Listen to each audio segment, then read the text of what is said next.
أعوذ بالله من الشيطان اللعين الرجيم. بسم الله الرحمن الرحيم.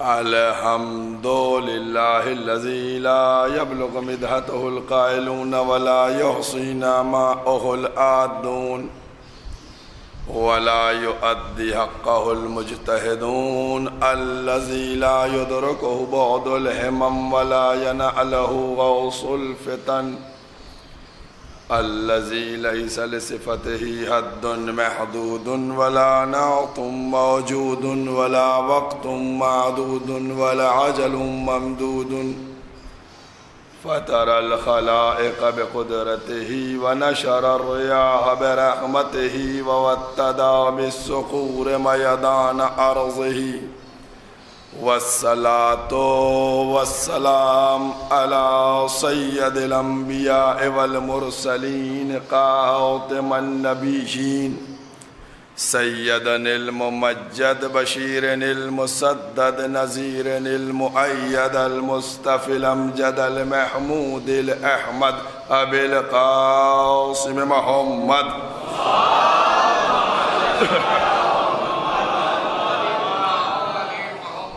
وأهل بيته طيبين الطاهرين المعصومين المظلومين. أما بعد فقد قال الله سبحانه تبارك وتعالى في كتابه المحكم وكتابه المتقن وقوله الأحسن.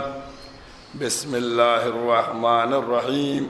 إنما أنت منذر ولكل قوم هاد. صلوات پڑھ دے محمد والے.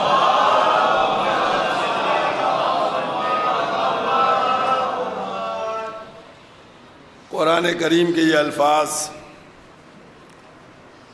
جن کو مسلسل اس سلسلہ گفتگو میں سرنامہ قرار دے کر انذار نبی اور ہدایت ولی کے اوپر آگے بڑھایا جا رہا ہے. اس بات کی کوشش کی جا رہی ہے کہ یہ بات پہنچائی جا سکے کہ پیغمبر جو آئے تھے جنہوں نے دین کو پہنچایا اور لوگوں کو ڈرایا سمجھایا بتلایا، اس کے بعد تم کو بے مونس و یاور نہیں چھوڑا بلکہ ہر زمانے کے لیے ہادی کا انتظام کیا. ہر زمانے میں تمہارے لیے ایک ہادی رہے گا، ایک رہنما رہے گا، ایک تمہاری فکر کرنے والا رہے گا. اب آئیے اس بشریت کو سمجھیے، اس انسان کو سمجھیے. یہ انسان کیا ہے؟ قرآن مجید کا 31 نمبر سورہ لقمان، آیت کا نشان 20. ایک ایک لفظ کے اوپر غور کیا کیجئے آپ لوگ، اور میں کوشش کر کے حوالے اسی لیے دیتا ہوں.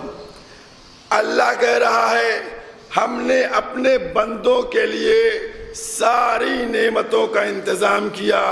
جو ظاہری نعمت ہے وہ بھی انتظام کیا، جو باطنی نعمت ہے اس کا بھی انتظام کیا.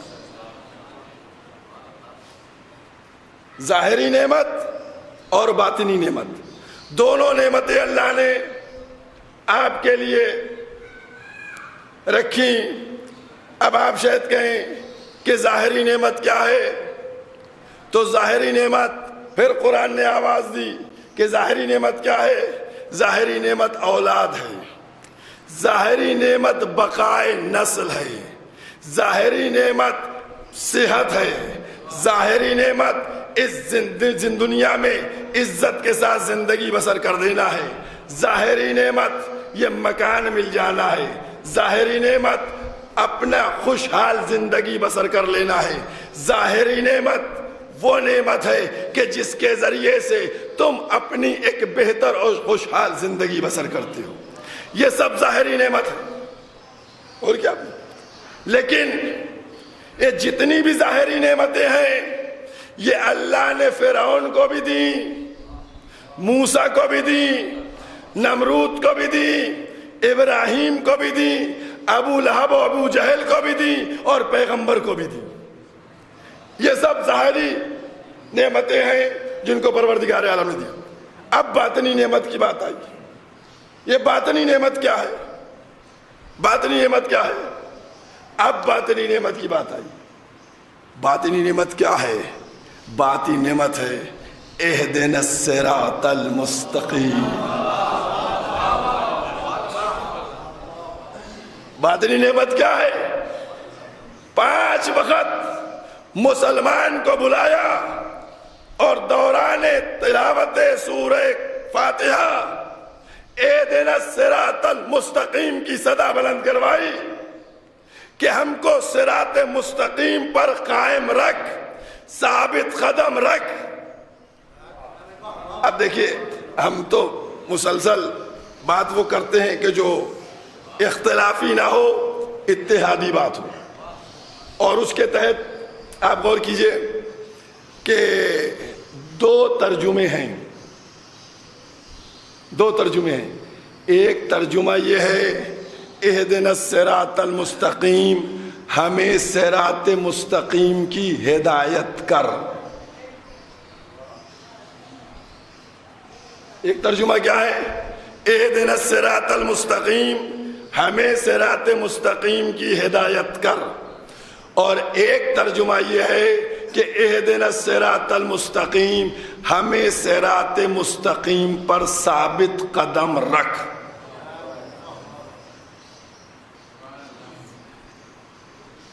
میں مسلسل اس بات کو کہتا ہوں، ایک ایک لفظ کے اوپر ثابت قدم رکھ اور صراط مستقیم کی ہدایت کر۔ میں کسی ترجمے سے اختلاف نہیں کرتا ہوں کہ صاحب یہ والا ترجمہ صحیح نہیں ہے، یہ والا غلط ہے، یہ والا درست ہے، یہ والا بجائے۔ میں کہنا یہ چاہتا ہوں، جو یہ کہتے ہیں کہ ہمیں صراط مستقیم کی ہدایت کر، اس کا مطلب ان کی ہدایت نہیں ہوئی ہے، دعا کر رہے ہیں۔ اور جو کہتے ہیں کہ ثابت قدم رکھ، ان کی ہدایت ہو گئی ہے، تبھی تو مصلی پر کھڑے ہیں۔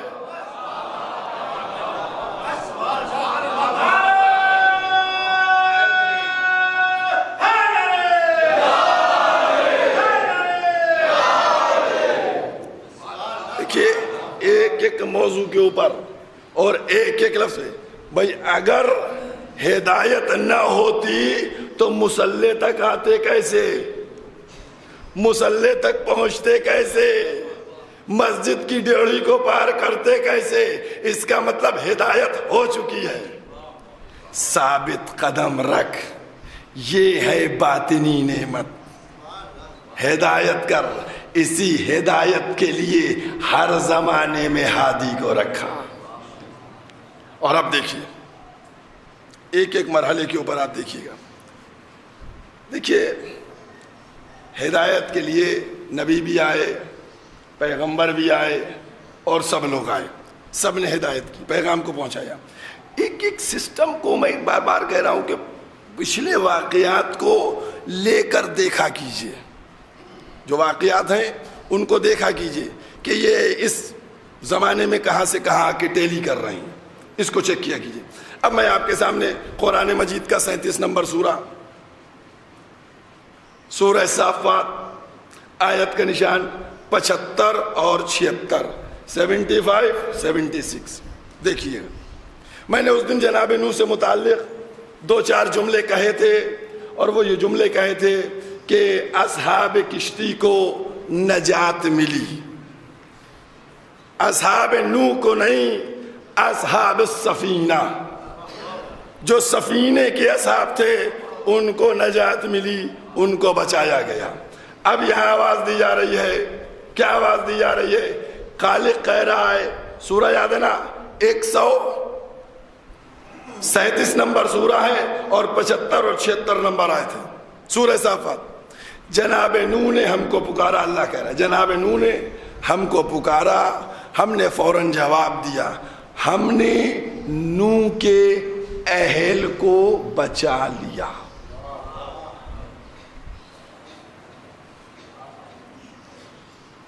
نوح کے اہل کو بچا لیا. نوح نے پکارا, ہم نے فوراً جواب دیا اور نوح کے اہل کو بچا لیا. ٹھیک, نوح کے اہل بچ گئے, قرآن میں ہے نوح کے اہل بچا لیے. اس دن میں یہ بات کہہ رہا تھا, ایک صلوات پڑھتے ہوئے اور آگے آ جائیے, اور آگے آ جائیے, اور آگے آ جائیے.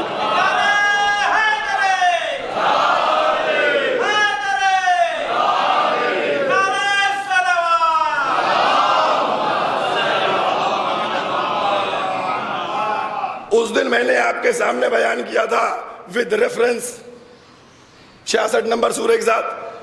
یہ 37 نمبر سورہ میں کیا کہا کہ نوح کے اہل کو بچا لیا. ٹھیک, اس دن میں نے آپ سے کیا کہا, نوح کی بیوی کہاں گئی, جناب نوح کی بیوی کہاں گئی, 66 نمبر سورہ جہنم میں گئی. نوح کے اہل کو بچا لیا, نوح کی بیوی کہاں گئی,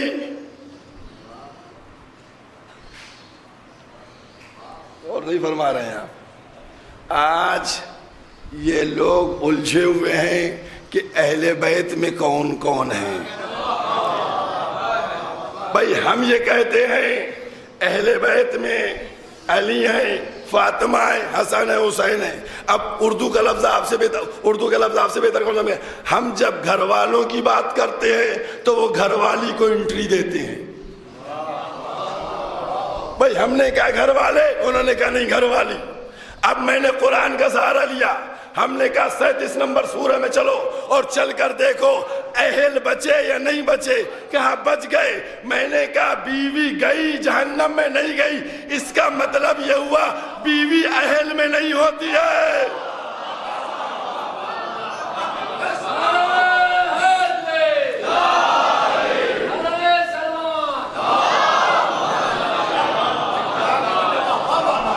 اب ایک جملہ تو میں فائدہ اٹھا سکتا ہوں نا.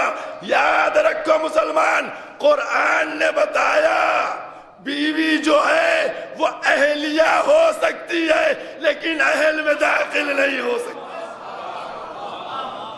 صلوات پڑھ محمد و آل محمد. اور اب دیکھیے ایک ایک لفظ کے اوپر غور کیجئے گا, ایک ایک لفظ. جب معاملہ ہو گیا تو جناب نوح نے کہا کہ یہ بیٹا میرا ہے, اس کو بچا لے.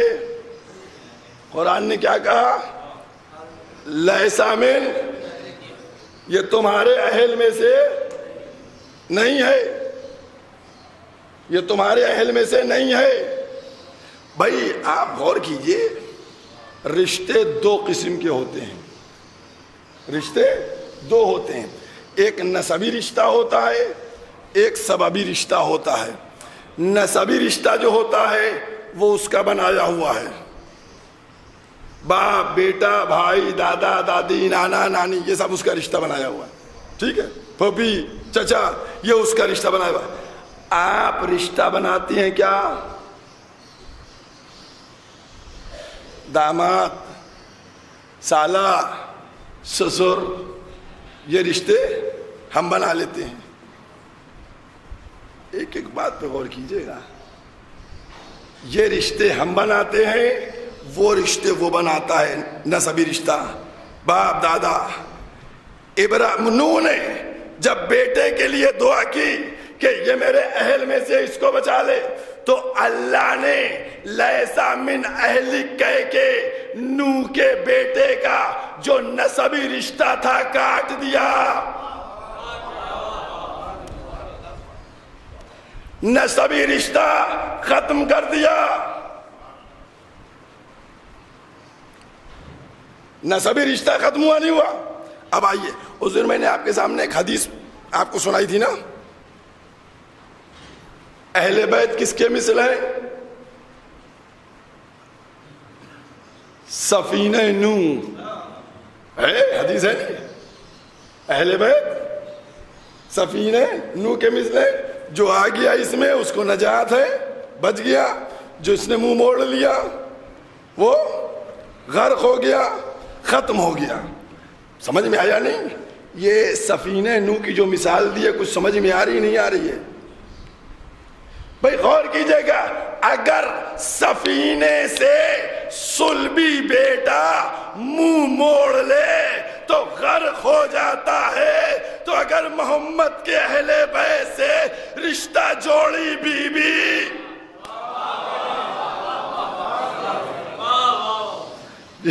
رشتہ جوڑی ہوئی بیوی وہ منہ موڑ لے تو کہاں بچے گی؟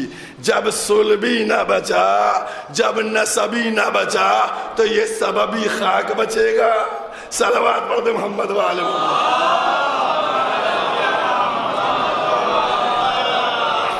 اور پھر ایک بات انہی جملوں کے اندر، ایک ایک جملے کے اندر بات ہے، ایک ایک منزل کے اوپر، کہ صلبی اس کی وہ منزل لیکن وہ نہیں بچا، نسبی اب یہاں پر آپ غور کیجئے گا، ہم نے ابھی آپ کے سامنے ایک بات کہی کہ نسبی رشتہ جو ہوتا ہے وہ تو وہاں سے آ گیا ہے، سببی رشتہ یہاں کسی نے کسی کے یہاں پیغام دیا، شادی ہو گئی، رشتہ جوڑ گیا۔ یہ پاور آپ کے پاس ہوتی ہے کہ ہر باپ اپنی بیٹی کا رشتہ یہاں کرے، وہاں کرے، وہاں کرے، کہاں کرے، ہے نا؟ باپ کے پاس پاور ہوتی ہے نہیں ہوتی ہے؟ مسلمانوں سمجھو، جو پاور ہر باپ کو ملی ہے کہ اپنی بیٹی کا رشتہ جوڑو، وہ پاور محمد کو نہیں ملی کہ اگر بیٹی کے رشتے کی بات آئی تو محمد نے رشتہ نہ کیا بلکہ خالق نے رشتہ کیا۔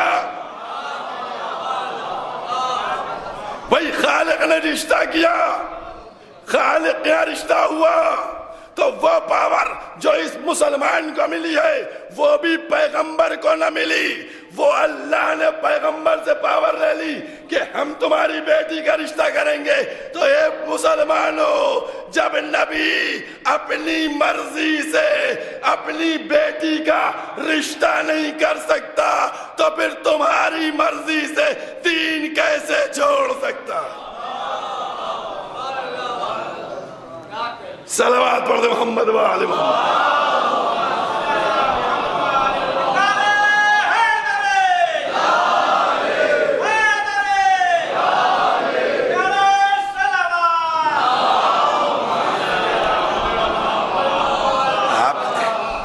ایک منزل کے اوپر، اور جب یہاں پر لے کے آیا ہوں کہ اہل بیت،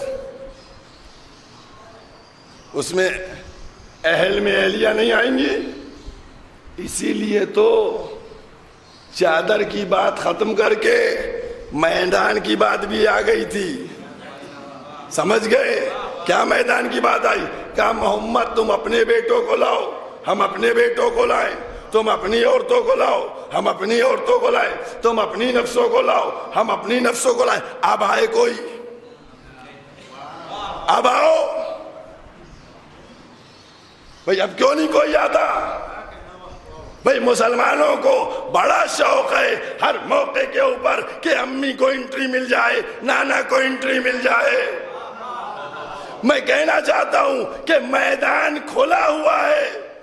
بھئی وہ گھر کی بات تھی، اس میں تم نے کہا شاید پرابلم ہو، یہاں تو میدان ہے، یہاں الفاظ میں جمع کے صیغے استعمال کیے گئے، عورتوں کو لاؤ، بیٹوں کو لاؤ، نفسوں کو لاؤ، تو کیوں نہیں انٹری لیتے؟ دیکھیے کل میں نے ایک بات کہی تھی اور اس بات کو آج جوڑتے ہوئے اس واقعے سے، میں نے کل ایک بات کہی تھی کہ لوگ ابھی بھی یہ کہتے ہیں کہ جناب والا مولا کائنات تو 26 سال تقریباً ان کے ساتھ زندگی بسر کرتے رہے، اور وہ لعنت نہ بھیجیے، ملامت نہ کیجئے، برا نہ کیجئے۔ قسم خدا کی ہم کوئی بھی کام قرآن سے ہٹ کے نہیں کرتے ہیں، ہمارا ہر ایک کام قرآن کے مطابق ہوتا ہے، ہمارا ہر ایک عمل قرآن کے مطابق ہوتا ہے۔ میں اس منبر پر بیٹھ کے اتنے کیمروں کے سامنے کہہ رہا ہوں. آپ کہیں گے کہنا کیا چاہتے ہیں؟ میں کہنا یہ چاہتا ہوں مباہلے کے واقعے کو دیکھ لو. قرآن مجید ہے، 3 سورہ ہے، 61 نمبر آیت ہے. جا کر دیکھو پہلے جب علم آ چکا تھا، علم آ چکا تھا اور علم کے ذریعے سمجھایا گیا. جب علم کے ذریعے سمجھ میں نہیں آیا تب اس کے بعد کیا کہا گیا؟ نہیں غور کیا آپ نے؟ 3 دن تک. ایک دقیقے میں آپ کو پورا واقعہ سمجھا دوں چونکہ یہ مباہلہ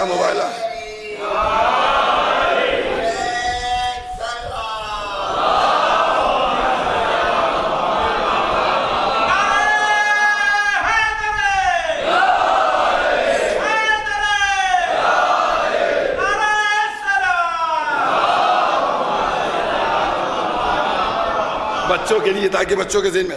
دیکھیے مباہلے کا واقعہ یہ سب ہوتا سنتے رہتے ہیں. تو میں نے ریفرنس تو دے دیا نا، 3 سورہ سورہ آل عمران آیت کا نشان 61. ہوا یہ کہ ایک بستی تھی نجران، اس بستی میں عیسائی رہتے تھے. وہ عیسائی یہ کہتے تھے کہ عیسیٰ جو ہیں وہ اللہ کے بیٹے ہیں، عیسیٰ اللہ کے بیٹے ہیں. جب یہ بات وہ کہتے تھے کہ عیسیٰ اللہ کے بیٹے ہیں تو پیغمبر اسلام ان کو 3 دن تک کانٹینیو قرآن کے ذریعے سے سمجھاتے رہے، بتلاتے رہے اور ایک ایک آیت کا ریفرنس دیتے رہے کہ دیکھو عیسیٰ اللہ کے بیٹے نہیں ہیں. انہوں نے یہ کہا کہ صاحب عیسیٰ جو ہیں وہ اللہ کے بیٹے ہیں کیونکہ ان کے باپ نہیں ہیں. تو بہرحال یہ بات چلتی رہی. 3 دن تک ان کو سمجھایا گیا.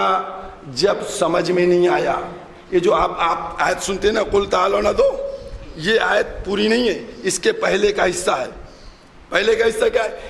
جب علم آ چکا تھا، یعنی قرآن آ چکا تھا اور سمجھانے کے لیے بھیجا جا چکا تھا.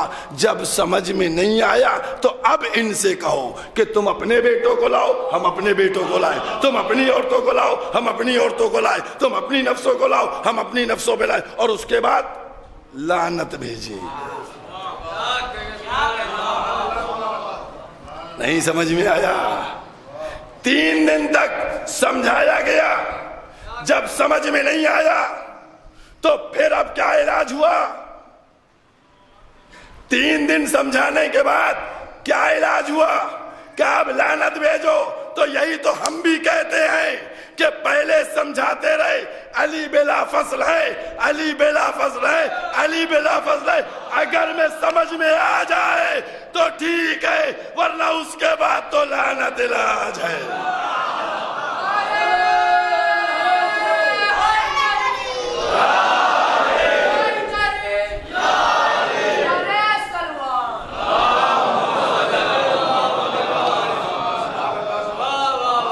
بھائی پہلے سمجھایا جاتا ہے اور اس کے بعد لعنت بھیجی جاتی ہے نا.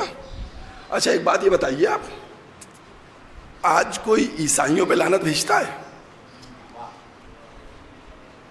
یہ میں نے کیا کہا آپ سے؟ کوئی عیسائیوں پہ لعنت بھیجتا ہے؟ کیوں نہیں لعنت بھیجتے عیسائیوں پر؟ عیسائی اس پہ کوئی لعنت نہیں بھیجتا، کہیں لعنت نہیں ہوتی. کیوں؟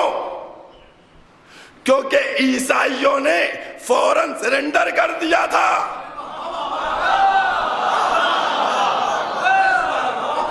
میرے جملوں میں اور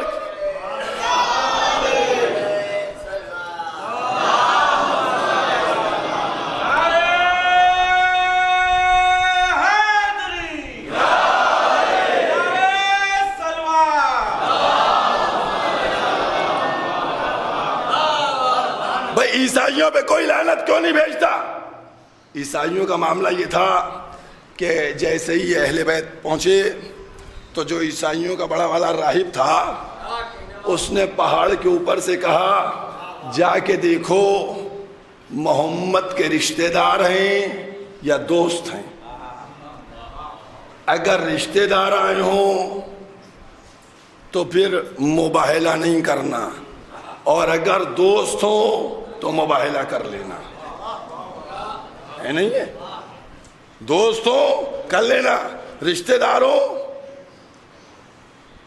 آیا پہاڑ کی طرف سے دیکھا گیا کہ پیغمبر کے ساتھ کون کون ہے، دیکھنے کے بعد لوٹا اور لوٹنے کے بعد کہنے لگا کہ کون کون آیا ہے، کہا محمد کے دوست نہیں ہیں رشتہ دار ہیں۔ اس نے کہا پھر نہ کرو ورنہ صفحہ ہستی سے عیسائیت ختم ہو جائے گی۔ میں کہنا یہ چاہتا ہوں کہ عیسائی وہ تو جانتے تھے کہ رشتہ دار کون ہیں، عظمت کیا ہے، آپ ساتھ میں رہ کے بھی نہ جانے۔ اور کیا ساتھ میں رہ کے بھی نہیں پہچانے کہ کیا عظمت ہے۔ خیر تو عیسائیوں نے بیک مار دیا وہیں سے، اور انہوں نے کہا ہم مباہلہ نہیں کریں گے، وہیں سے انہوں نے چھوڑ دیا، ہتھیار ڈال دیے کہ ہم مباہلہ نہیں کریں گے۔ بات ختم ہو گئی، ہار مان لی، بیک پہ چلے گئے، مباہلہ نہیں کریں گے۔ کچھ سمجھ میں آیا آپ کی؟ میں نے ابھی ایک جملہ آپ سے کہا تھا نا، ابھی وہ پورا ہوا نہیں ہے کہ عیسائیوں پہ لعنت کیوں نہیں بھیجتے آپ؟ بھائی عیسائی پر بھی لعنت ہونا چاہیے، اس پر کوئی لعنت نہیں بھیجتا جو اللہ کا بیٹا کہہ رہے ہیں، کیوں نہیں؟ عیسائیوں نے وہیں سے اپنے کو بیک کر لیا، اور بیک کر کے وہ چلے گئے، کہنے لگے کہ ٹھیک ہے ہم نے مان لیا عیسائی ادھرمی تھا۔ میں ایک لفظ کہنے جا رہا ہوں، عیسائی ادھرمی تھا، اس نے وہیں سے اقرار کر کے پلٹ گئے، لیکن یاد رکھو جو حق دھرمی پر آمادہ تھا، میں نے کیا کہا، عیسائیوں پر لعنت نہیں بھیجی جاتی، لیکن ابتدا سے لے کر، اور نہیں جملہ دوسرا کہتا ہوں، ابو سفیان سے لے کر یزید تک جو حق دھرمی پہ آمادہ ہے ان پر لعنت ہوتی ہے، جو ادھرمی ہوتے ہیں ان پر لعنت نہیں ہوتی۔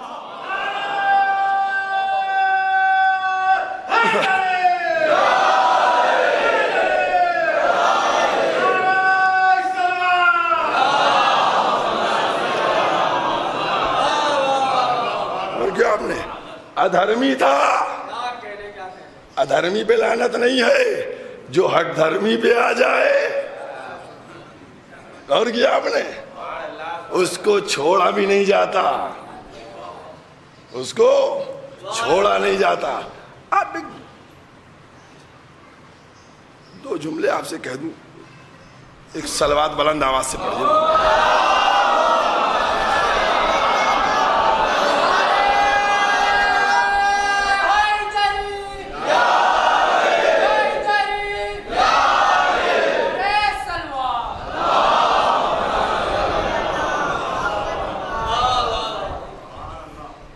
ایک بات پہ غور کیجئے، میں آپ لوگوں سے، اتنے لوگ بیٹھے ہوئے ان سے کہنے جا رہا ہوں، غور کیجئے، بہت توجہ کیجئے گا، سمجھ گئے؟ شاید کوئی نئی بات ہو آپ کے سامنے، آج تک سب الجھے ہوئے ہیں، سمجھ گئے؟ قرآن میں یہ آیت ایسی نہیں ایسی ہے، ہم نے کہا یہ مانے، انہوں نے کہا وہ مانے، انہوں نے کہا یہ بات ہے، انہوں نے کہا وہ بات ہے۔ حدیث کے اوپر آئیے، انہوں نے کہا یہ راوی جھوٹا ہے، انہوں نے کہا یہ سچا ہے، انہوں نے کہا یہ ٹھیک نہیں ہے، انہوں نے کہا خراب ہے، انہوں نے کہا یہ برا ہے۔ ایک 50 باتیں، ہم نے کتاب کا نام لیا، انہوں نے کہا یہ شیعوں کی کتاب ہے، انہوں نے کتاب کا نام لیا، ہم نے کہا یہ فلانے مسلک کی کتاب ہے۔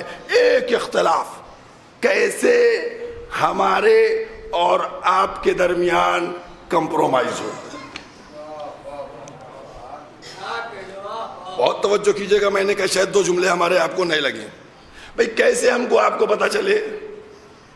جب ہم نے کتاب اٹھائی آپ نے کہا نہیں یہ فلاں کی ہے، یہ روایت صحیح نہیں، یہ ضعیف ہے، یہ مردود ہے، یہ فلانی روایت، اس طریقے سے گفتگو۔ تو آج ہم ایک سیلوشن بتاتے ہیں، ایک سیلوشن بتاتے ہیں، اور اس سیلوشن کو مان لو، سمجھ گئے؟ 2 4 کی بات ہے، یا ہم تمہارے ہو گئے یا تم ہمارے ہو جاؤ۔ اور کیا آپ نے سولوشن کیا؟ آپ سب لوگوں نے ابھی سوشل میڈیا پہ دیکھا ہوگا، ایک بہت بڑے آیت اللہ تھے، آیت اللہ قزوینی ہے نا، ان کی قبر کھودی گئی تھی، یاد ہے نہیں یاد ہے؟ تو ان کی میت کیسی نکلی تھی؟ بالکل ایک دم صحیح و سالم نکلی تھی، بہت ویڈیو وائرل ہوا تھا، دیکھا تھا نہیں سب لوگوں نے؟ ٹھیک، یہ ابھی لیٹسٹ ہے۔ پرانے میں اگر آئیے تو جناب حر کا واقعہ ملتا ہے، اس کو بھی سب نے دنیا نے دیکھا کہ رومال کھولا گیا تو خون نکل آیا ہے نا۔ تو دو مثالیں ہم نے دی تم کو، ایک ان مولانا کی جو ابھی لیٹسٹ نئی جنریشن دیکھ رہی ہے، اور ایک پرانا واقعہ ہے کہ جو سب کی کتابوں میں موجود ہے نا۔ سب نے دیکھا ہے کہ جب صفوی نے جناب حر کی قبر کو کھودا کہ میں وہ رومال نکال لوں تو خون تازہ نکلنے لگا تھا۔ یہ علی والے ہیں، ہے نا، یہ علی والے ہیں۔ بات ہو گئی نا، کلیئر ہے نا، کنفیوژن تو نہیں ہے۔ اب میں تم سے کہنا چاہتا ہوں کہ تم اگر اپنے کو ثابت کرنا چاہتے ہو تو یا داہنی قبر کھودو یا بائیں قبر کھودو، اگر مردہ صحیح نکل آئے تو ہم بیعت کر لیں گے، ورنہ لعنت بھیج کے قبر بند کر دینا۔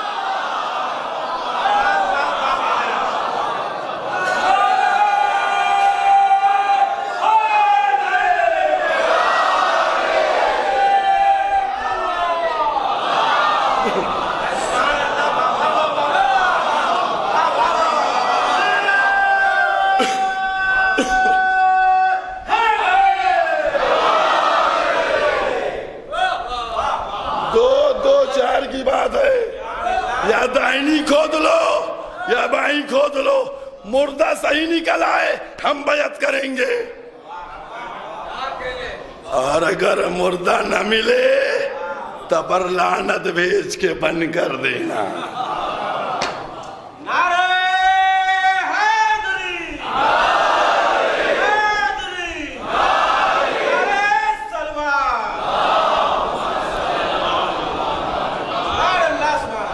عزیزو، یہ اہل بیت کا مرتبہ ہے، ان کے در سے وابستہ، ہم ان کتابوں کی الجھنوں میں ڈالنا ہی نہیں چاہتے۔ سمجھ گئے کہ تم کتابوں کی الجھنوں میں الجھو اور پھر لفظوں کے ہیر پھیر میں تم پریشان ہو۔ سیدھا سیدھا معاملہ ہے، ایک کام کر لو، لیکن اتنا یاد رکھو، پاس بیٹھ جانا یا لیٹ جانا کافی نہیں ہوتا۔ اور کیا آپ نے یہ دیکھو کہ مرتبہ کیا ہے، یہ دیکھو کہ منزل کیا ہے، یہ دیکھو کہ تم کو کس آیت نے مخاطب کیا ہے۔ بھئی غور کر کے آؤ نا، قرآن میں دیکھو۔ بھئی میں آیت تو چھوڑ دیجئے، اگر تم یہ کہتے ہو یہ کہ صاحب سب کے بارے میں میرے بارے میں، تو میں کہنا یہ چاہتا ہوں تمہارے بارے میں آیت نہیں ہے، پورا سورہ منافقون ہے۔ یہ جو دوہرا چرتر ہے یہ اسی کا ہے علامت۔ اہل بیت، ان کی عظمت تک پہنچنا، ان کی منزل تک پہنچنا، اور اسی لیے چاہے مباہلے کا میدان ہو، مباہلے کا میدان ہے۔ ایک بات اور پڑھ دوں، رسول اپنے بیٹے کو نہیں لے گئے تھے، بیٹوں کو بلایا تھا۔ آپ کہیں گے کہ کیا رسول کا کوئی بیٹا تھا اس وقت؟ ہے، رسول کے ایک بیٹے تھے جن کا نام تھا ابراہیم، اور ماریہ قبطیہ کی اولاد سے تھے۔ بیٹے تھے لیکن بیٹوں کو نہیں لے گئے، نواسوں کو لے گئے بیٹا بنا کے۔ آپ کہیں گے کیا مطلب؟ میں کہوں گا مطلب یہ ہے کہ یہاں ساری باتیں رسالت کی ہو رہی تھی۔ یہ بیٹا صلبی تھا اور رسالت کے بیٹے حسنین ہیں، حسنین ہیں۔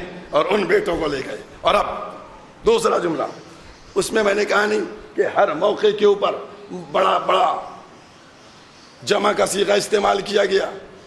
جمع کا صیغہ استعمال عورتوں کو, نفسوں کو, بیٹوں کو. میں نے کہا کوئی کیوں نہیں گیا, کوئی کیوں نہیں گیا؟ بھئی یہاں تک آیا ہوں نا تو اپنے ابو طالب کی بات تو کرتا چلوں نا. بھئی جب تک ابو طالب کی بات نہ ہو تب تک بات مکمل نہیں ہو سکتی ہے, کیونکہ محسن اسلام وہی ہیں. اگر آج اسلام پر احسان ہے تو انہی کا احسان ہے.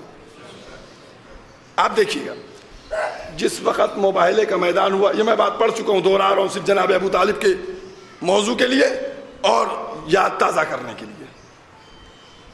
اس وقت پیغمبر اسلام کی ازواج مطہرات موجود تھیں, کم سے کم 7 موجود تھیں. جب مباہلہ ہوا تو بیویاں موجود تھیں. کسی بیوی کو لے گئے؟ کوئی بیوی گئی؟ گنجائش تھی عورتوں میں, عورتوں میں گنجائش تھی, لیکن کوئی عورت نہیں گئی. اب جملہ سنیے گا اور بات ختم. پروردگار عالم اور جناب پیغمبر اسلام میں لگتا ہے یہ معاملہ ہو چکا تھا کہ اے محمد اپنے گھر سے کسی کو نہ لینا اور ابو طالب کے گھر میں کسی کو نہ چھوڑنا. ابو طالب کے گھر سے ابو طالب کا بیٹا بھی چلے گا, ابو طالب کی بہو بھی چلے گی, ابو طالب کے پوتے بھی چلیں گے. یہ عظمت جناب ابو طالب ہے, یہ مرتبہ ہے جناب ابو طالب کا. یوں کہا جائے یہ پورا سلسلہ لے کر آج مسلمان جناب ابو طالب سے منہ موڑ رہا ہے. میں کہنا یہ چاہتا ہوں کہ جب عیسائی دعویٰ کر رہے تھے, اگر کوئی نکلا اس وقت عیسائیت کو جواب دینے کے لیے تو صرف اولاد ابو طالب تھی. عزیزوں, ہر موقع کے اوپر ابو طالب کے لال نے, ابو طالب کے پوتوں نے, ابو طالب کی اولاد نے بچایا. بیٹھ جانا ممبر کے اوپر, بیٹھ جانا تخت کے اوپر کمال کی بات نہیں ہے, اس کا حق ادا کرنا کمال ہے. حق ادا کرنا کمال ہے. آپ کہیں گے کیا مطلب؟ میں کہوں گا بیٹھ گئے, بسم اللہ بیٹھ جائیے. بیٹھنے سے نہیں روکا جا سکتا ہے, معیار بننا پڑتا ہے, مصداق بننا پڑتا ہے, پیمانہ بننا پڑتا ہے. بس ایک چھوٹا سا واقعہ بیان کر کے اسی سے مصائب کی طرف چلا جاؤں گا چونکہ میری بات سے مرتبط ہے. 2 عورتیں لڑتی ہوئی آئیں, دربار میں پہنچی. ایک بیٹا ہے, وہ عورت کہتی ہے میرا بیٹا ہے, یہ عورت کہتی ہے میرا بیٹا ہے. دربار میں پہنچی. پہنچنے کے بعد پوچھا گیا کیا معاملہ ہے؟ خلیفہ صاحب زوم خلافت میں جھوم رہے ہیں. اب پتہ نہیں زوم خلافت میں تھے یا میخانے سے آئے تھے, کس میں جھوم رہے تھے. کہا کیا معاملہ ہے؟ کہنے ایسا ایسا معاملہ ہے. کہنے کوئی ثبوت؟ اب ثبوت بھی نہیں, دلیل بھی نہیں, تو کیسے پتہ چلے بیٹا کس کا ہے؟ بات رک گئی, نہیں سمجھ میں آیا. بیٹھا تھا چاہنے والا, کہ پریشان نہ ہو, اس کا جواب ملے گا. جہاں کچھ نہیں ملتا ہے, کہیں جواب نہیں ہوتا ہے, وہاں علی جواب دیتے ہیں. آئے مولا کے پاس, سوال کیا مولا ایسا ایسا معاملہ ہے, یہ دونوں اس کے بارے میں ضد کر رہی ہیں میرا لڑکا میرا لڑکا ہے. مولا کائنات نے پوچھا تمہارے پاس دلیل؟ کہا نہیں. کہا تمہارے پاس دلیل؟ کہا کوئی دلیل نہیں. کہا تو پھر کیسے فیصلہ کیا جائے؟ دونوں آوازیں بلند کری میرا بیٹا ہے. مولا کائنات نے آواز دی قمبر. کہا جی مولا. کہا آری لے کے آؤ.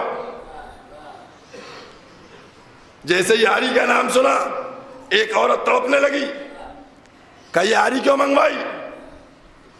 کہا اب جب تم دونوں کہتی ہو کہ یہ میرا بیٹا ہے تو میرے پاس ایک ہی علاج بچا کہ آری سے 2 ٹکڑے کروں, آدھا تم کو دے دوں آدھا اس کو دے دوں. تو عورت چلا کے کہنے لگی ہم کو نہیں چاہیے, اس کو دے دیجئے.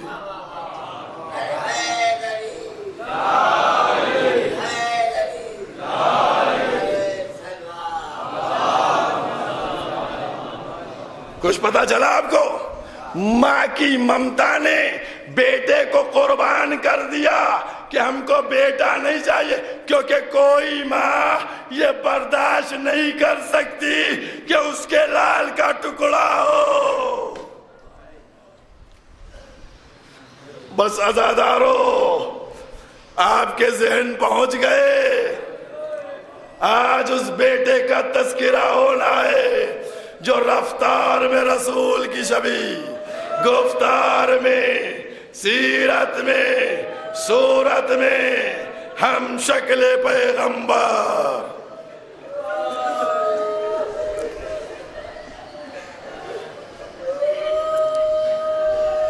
ہم شکل پیغمبر کا تذکرہ ہے آج۔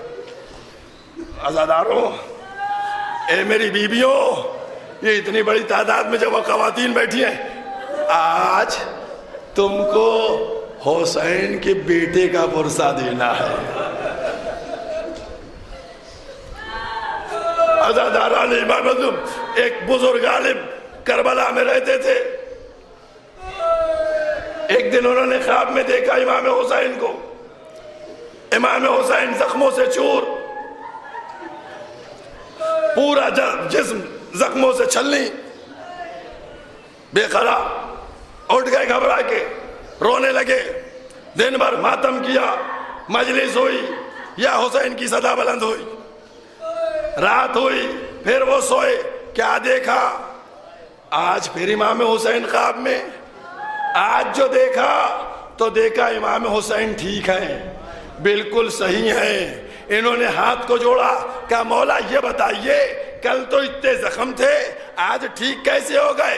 تو مولا نے جواب دیا کہ جب اس پہ مرہم لگتا ہے تو زخم ٹھیک ہو جاتے ہیں۔ کہا مولا مرہم کیسے لگتا ہے؟ کہا جب آنسو نکلتے ہیں تو میرے زخموں کا مرہم۔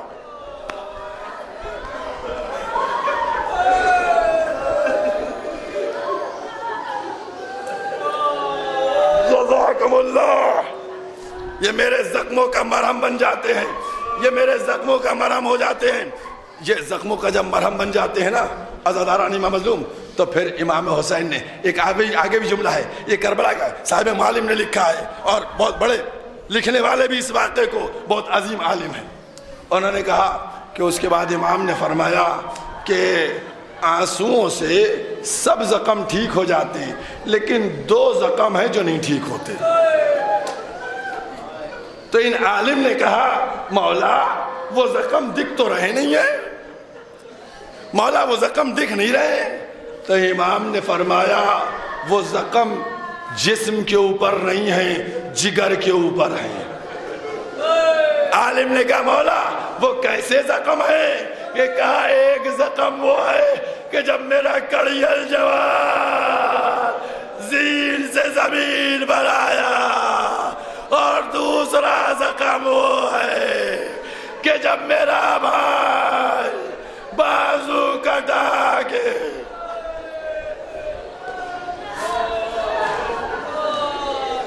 جزاکم اللہ، جزاکم اللہ۔ عزادارو، مصائب مکمل پڑھوں گا، 6 محرم ہو گئی ہے۔ عزادارو تم سچ بتاؤ، رو پائے ابھی تک؟ ابھی رو نہیں پائے، ابھی ہمارے یہاں رومال سوکھے ہیں۔ عشرہ ختم ہونے کے نزدیک آ گیا، بی بی پرسہ دینے والے پرسہ دے رہے ہیں۔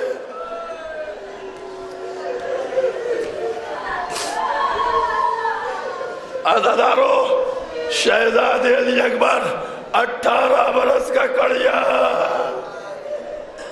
شب عاشور ایک ماں اپنے بچے کے سر کو زانو پہ لیے، چراغ روشن، ہائے میرا اکبر۔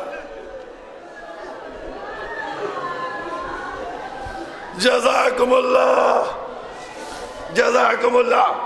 عزاداران امام مظلوم، جناب لیلہ، مائیں، میں بار بار کہتا ہوں، مائیں تصور کریں، کڑیل جوان زلفوں میں ہاتھ ڈلا ہوا ہے، بیٹا بیٹا بی بی کے سامنے سرخرو کر دینا، اے میرے لال اکبر ہمارے دودھ کی لاج رکھنا۔ اللہ اکبر۔ جناب علی اکبر ماں ایک ایک بات کی طرف متوجہ کر رہی ہیں، کیا ماں کی شجاعت ہے۔ اللہ اکبر۔ جناب لیلا کی عظمت کو کون سمجھے گا؟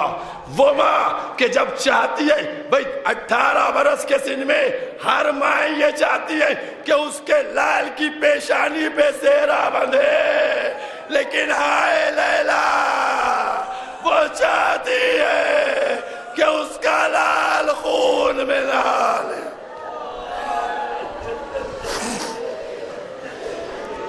جزاکم اللہ، جزاکم اللہ۔ عزاداروں، جناب لیلا کس طریقے سے صبح نمودار ہوئی، علی اکبر گلدستہ اذان میں پہنچے، صدائے تکبیر بلند کی۔ عزادارہ نہیں معلوم، ہر لفظ کتاب میں لکھی ہو اور تم سمجھو یہ نہیں، کبھی فکر بھی کر لیا کرو۔ سچ بتاؤ، مظلوم امام کو جب صدائے تکبیر سنی ہوگی، اللہ اکبر، کیا حسین نہ روئے ہوں گے؟ ہائے میرا اکبر۔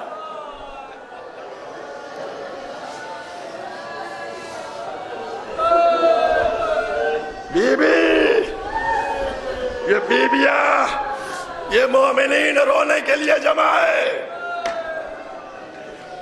بڑی تمنا تھی بابا روئے گا کون؟ ارے آئیے فرش عذاب۔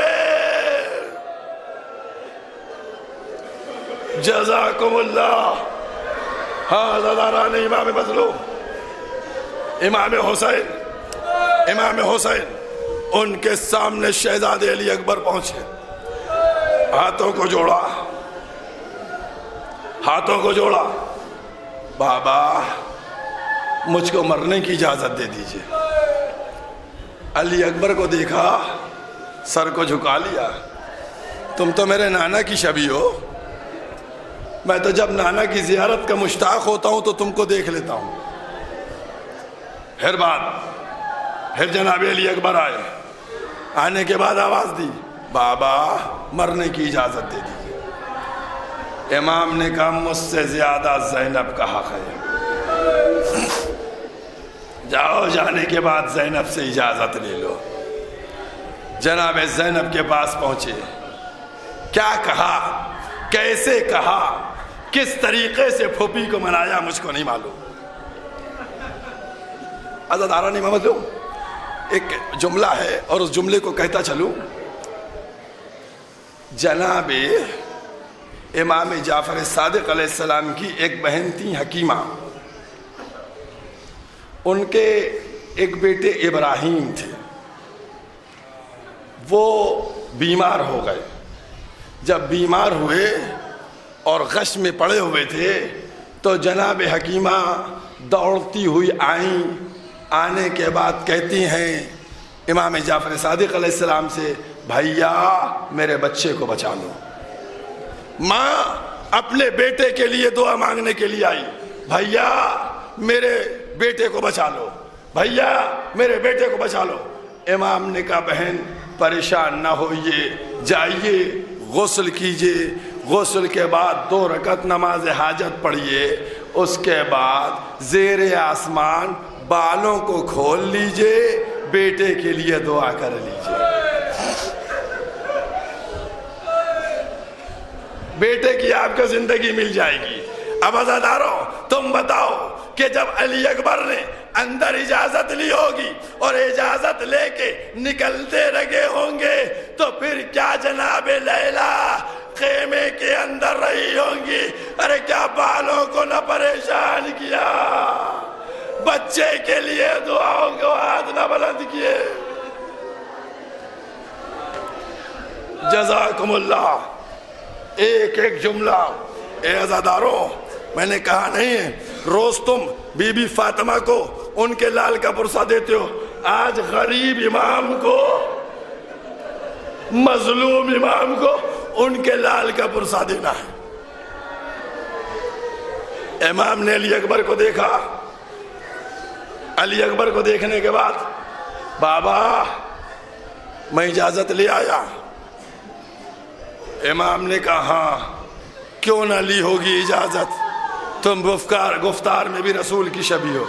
ایک دفعہ امام حسین نے عزادارو میرے غریب امام کی مظلومیت کا احساس کرو، ایک دفعہ امام نے اپنے ہاتھ کو بلند کیا، دوسرے ہاتھ میں داڑھی کو لیا، پروردگارا اس کو بھیج رہا ہوں جو رفتار میں، گفتار میں، صورت میں، سیرت میں رسول کی شبیہ، آنکھوں سے آنسو جاری، داڑھی سے آنسو، جاؤ اکبر جاؤ، خدا حافظ، جزاکم اللہ، جزاکم اللہ۔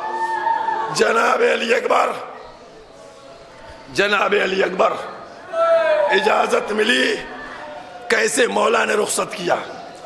اس کے بعد امام حسین نے علی اکبر کو سوار کر دیا۔ امام سوار کرنے کے بعد کہا جاؤ بیٹا خدا حافظ۔ عزاداروں ایک جملہ تم لوگ سنتے ہو، مولا امام ہیں، مولا معصوم ہیں، ہے نا، مولا امام ہیں، مولا معصوم ہیں، اس میں کوئی شک نہیں، لیکن مولا باپ ہیں، مولا باپ ہیں۔ اب باپ کا ایک جملہ سن لینا، باپ کا۔ جب علی اکبر بہت تیزی سے گھوڑے کو ایڑ پہ ایڑ دے کر میدان کی طرف جا رہے تھے کہ بابا کے دشمنوں کو واصل جہنم کروں، تو ایک دفعہ علی اکبر کے کانوں میں کسی کے قدموں کی آواز آئی۔ اب جو آواز کے اوپر منہ گھمایا، بوڑھا باپ کمر کو پکڑے دوڑ رہا تھا، اے علی اکبر،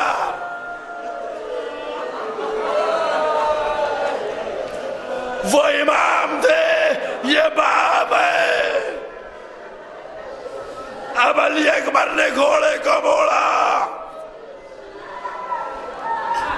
جزاکم اللہ، علی اکبر نے گھوڑے کو موڑا، بابا کے پاس آئے، اے بابا آپ نے تو اجازت دے دی تھی، اے بابا آپ سے تو اجازت مل گئی تھی، اب میرے مولا نے اپنے باپ کے دل سے کہا، اے بیٹا کاش تم بھی صاحب اولاد ہوتے، اے بیٹا جب تک سامنے آ رہے مڑ مڑ کے صورت،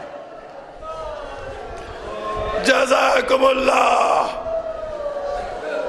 جزاکم اللہ، جب تک سامنے رہے مڑ مڑ کے صورت دکھاتے رہنا۔ عزادارو علی اکبر میدان میں پہنچے، جنگ کرنا شروع کی۔ اللہ اکبر، شیر خدا کا پوتا کیا جنگ کر رہا تھا، دشمنوں کو واصل جہنم پہنچا رہا تھا۔ مولا کائنات بھی دیکھ رہے، امام حسین بھی دیکھ رہے تھے، مولا عباس بھی دیکھ رہے تھے، دونوں جنگ کو دیکھ رہے تھے۔ عزاداران امام مظلوم، ایک دفعہ جناب لیلا امام کے چہرے کو دیکھ رہی تھی، امام کے چہرے کا رنگ متغیر ہوا۔ جیسے امام کے چہرے کا رنگ متغیر ہوا، جناب لیلا نے آواز دی، کہا اے آقا میرے بچے کی خیر، آقا میرے بچے کی خیر۔ کہا لیلا خیمے میں جلدی جاؤ، ارے میرے بچے کے سامنے عرب کا بہت بڑا پہلوان ہے، اے لیلا وہ 3 دن کا بھوکا پیاسا، وہ ظالم صحرا،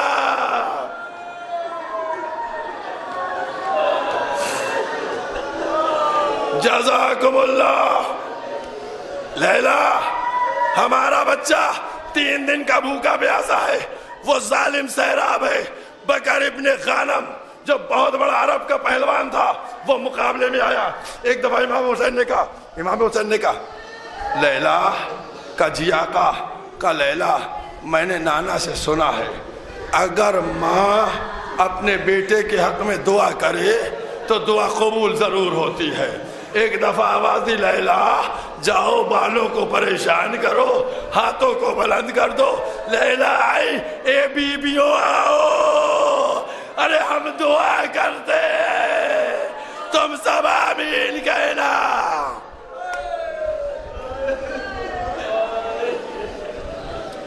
جناب لیلا نے بالوں کو پریشان کیا، دعا کرنا شروع کی، یعقوب سے یوسف کو ملانے والے، ہاجرہ سے اسماعیل کو ملانے والے، میرے لال کو مجھ سے ملا دے۔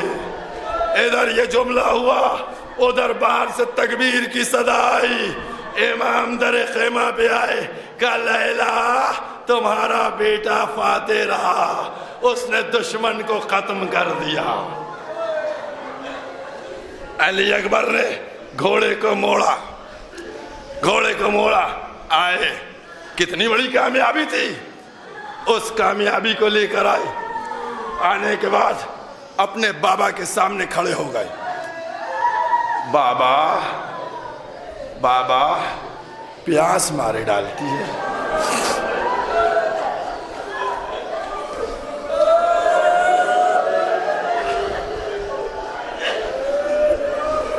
علی اکبر کو نہیں معلوم تھا کہ خیمے میں پانی نہیں ہے، دکھے ہوئے دل کو دکھا رہے ہیں، کہ شہزادے کو نہیں معلوم تھا۔ میں بتلانا یہ چاہتا ہوں کہ علی اکبر پانی کے ذریعے یہ بتلا رہے تھے کہ میری ماں نے جو دعا کی کہ میرے لال کو مجھ سے ملا دے، میری ماں کی دعا پوری ہو گئی۔ بس ابھی 2-3 دقیقے مصاحب اور پڑھوں گا، ابھی شہزادے علی اکبر کا ماتم بھی کرنا ہے، ابھی شہزادے علی اکبر کا تابوت بھی برآمد ہوئے گا۔ اب 2-3 دقیقے مصاحب بھی اور۔ امام حسین نے کہا بیٹا علی اکبر تم اپنی زبان میرے دہن میں دے دو۔ علی اکبر نے جیسے ہی زبان مولا کے دہن میں دی، فوراً گھسی، بابا آپ کا دہن تو مجھ سے زیادہ سوکھا ہے۔ اس کے بعد کہا، انگوٹھی کو اتار کے دیا، علی اکبر کے دہن میں رکھا، کہا جاؤ بیٹا جاؤ، خدا حافظ، اب اپنے نانا اور ساقی کوثر کے ذریعے سے سیراب ہونا۔ علی اکبر میدان میں آئے، اللہ اکبر کیا شجاعت کے جوہر دکھلا رہے تھے، اللہ اکبر کیا شجاعت تھی، کیا عالم تھا۔ عزادارو اس شجاعت کا مظاہرہ کر رہے تھے۔ ادھر غریب امام اپنے بیٹے کی جنگ کو دیکھ رہا تھا۔ ظالموں نے ایک دفعہ امام کس طریقے سے علی اکبر کو نرغے میں گھیر لیا، اب جو ظالموں نے گھیرا، ایک شقی نے چھپ کر ایسی برچھی ماری، شہزادے کے سینے میں پیوست ہو گئی۔ شہزادہ اب زین پہ سنبھل نہ سکا، زمین کی طرف چلا، لیکن وفادار گھوڑوں کی گردن میں ہاتھ ڈال دیا۔ گھوڑا اب جو چلا، جدھر سے علی اکبر چلے، کوئی تیر مارتا، کوئی تلوار مارتا، کوئی نیزہ مارتا ہے۔ اے آقا میرا سلام آقا، جزاکم اللہ۔ بس عزادارو ہمت نہیں ہے، لیکن 2 دقیقے 1-2 دقیقے میں نہیں چاہتا ہوں کہ کچھ کمی رہ جائے مصائب میں۔ عزادارو یہ گریہ کے دن ہیں، امام چلے بیٹے کی آواز کے اوپر۔ اب ارباب مقاتل نے لکھا، چلے گرتے تھے اٹھتے تھے، یا علی یا علی یا علی، دل چاہتا ہے ہاتھوں کو جوڑو، اے مولا کس علی کو بلا رہے ہیں؟ کربلا کے علی کو بلا رہے ہیں یا نجف کے علی کو بلا رہے ہیں؟ عجب نہیں جواب دے، ارے نجف کے علی کو بلا رہا ہوں، جوان کا لاشا، اے نجف کے علی آ جائیے۔ جزاکم اللہ، جزاکم اللہ۔ بس عزادارو امام حسین جناب علی اکبر کے سرہانے پہنچے، باپ تھے، بیٹے کی تکلیف ذرا سی بھی برداشت نہیں تھی، بیٹی کی اذیت ذرا سی برداشت نہیں، باپ تھے، گئے۔ عزادارو یہ میں نے جملہ کتاب میں پڑھا ہے، میں نے جملہ پڑھا ہے، مظلوم امام نے جاتے ہی اپنا رخسارہ علی اکبر کے رخسارے میں رکھ دیا۔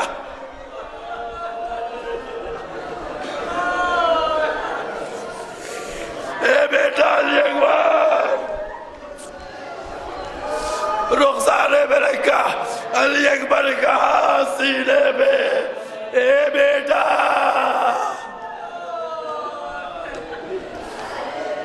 کہا بابا سینے پر برچی لگی تھی، میں نے برچی نکال دی، لیکن بابا نہیں میرے سینے میں ہے۔ جزاکم اللہ۔ بس عزادارو، مجلس ختم ہو گئی۔ حسین بابا بڑی اذیت ہو رہی ہے، سینے میں برچی کی انیہ رہ گئی ہے۔ بس عزادارو، جیسے ہی بیٹے نے کہا بڑی اذیت ہو رہی ہے، حسین نے ایک دفعہ نجف کا رخ کیا، آستینوں کو چڑھا لیا، گھٹنے کو زمین میں ٹیکا، ہاتھ کو سینے کی طرح بڑھایا، یا علی اب جو برچی نکلی خون کا فوارہ جوان نے اڑائی، والی اکبرہ والی اکبرہ والی اکبرہ، یا حسین یا حسین۔